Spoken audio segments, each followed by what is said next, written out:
Have you ever looked at your phone or your car or even just your morning coffee and really wondered, how did this get here?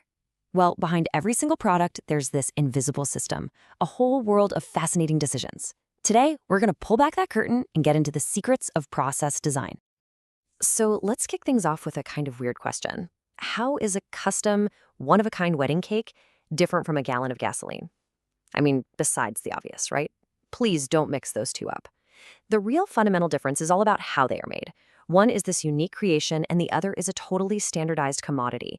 And you know what? Understanding that single distinction is the key to pretty much everything in production. And this right here, this lays out the core challenge perfectly. On one end of the spectrum, you've got super high customization. Think about a hand-tailored suit made just for you. Then, way over on the other end, you have extreme standardization, like a can of soda, which is identical to millions and millions of others. Every company out there has to figure out exactly where their product is going to land on this spectrum.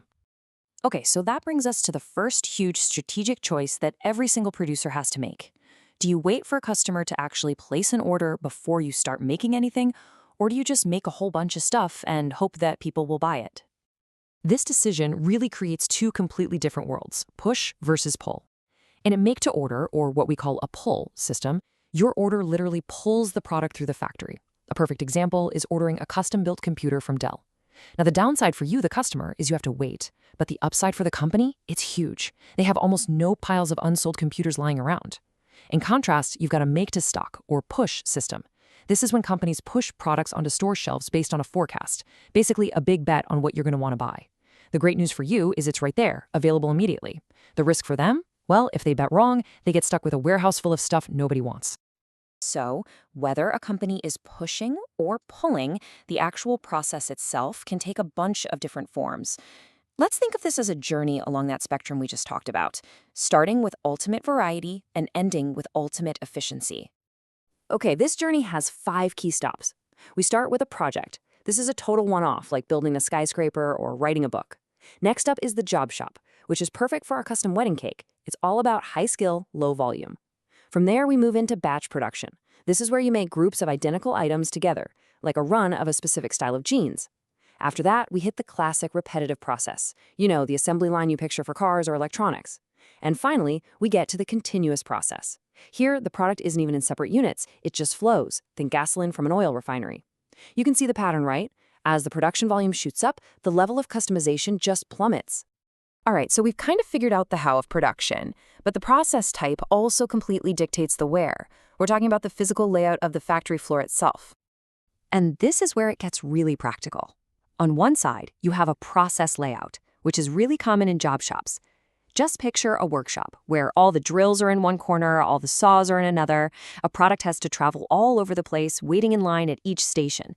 It's super flexible, but not very efficient. Then, on the other side, you have a product layout, the classic assembly line. Every station is set up in a perfect sequence. It is incredibly efficient, but if just one machine breaks down, the entire line can grind to a halt. Now, efficiency is great. We all love efficiency. But how fast should an assembly line actually run? Should it just go as fast as humanly possible? Well, not necessarily. The real goal is to perfectly sync up your production speed with what your customers actually want. And finding that perfect rhythm, it's absolutely crucial. If you go too fast, you just end up creating waste and huge piles of unsold products. But if you go too slow, you're going to have unhappy customers and a ton of lost sales. And that rhythm, it actually has a name, takt time. It's a German word, and it means a conductor's baton or musical meter. It is literally the drumbeat of your entire operation, setting the pace for everything. It's not about working harder, it's about working smarter, in perfect time with your customers. And the formula to figure it out? It's beautifully simple. You just take your available production time in a certain period, let's say 1 workday, and you divide it by the number of units your customers want in that same period. That's it. Let's make this real with an example. Okay, say a factory has 480 minutes of work time in a day, and it needs to make 120 products to meet customer demand. The calculation is super simple. 480 divided by 120. The answer is 4. The factory's drumbeat, its takt time, is 4 minutes. A finished product has to roll off that assembly line exactly every 4 minutes. Not faster, and definitely not slower. And this, This is a revolutionary idea.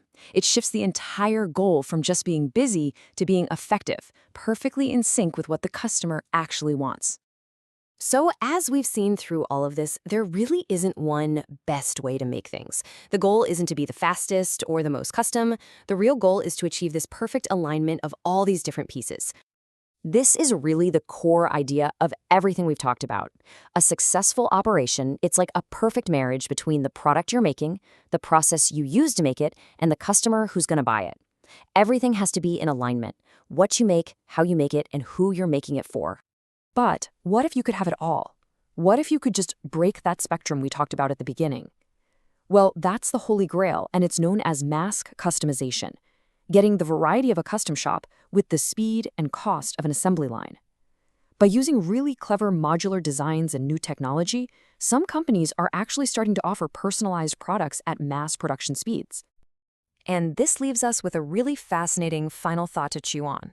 As technology like 3D printing and advanced robotics gets better and cheaper, these traditional lines we've been drawing, well, they're starting to get really blurry. So, will we eventually reach a future where the process for making a highly personalized car looks surprisingly similar to the one for making a simple can of soda? That's something to think about.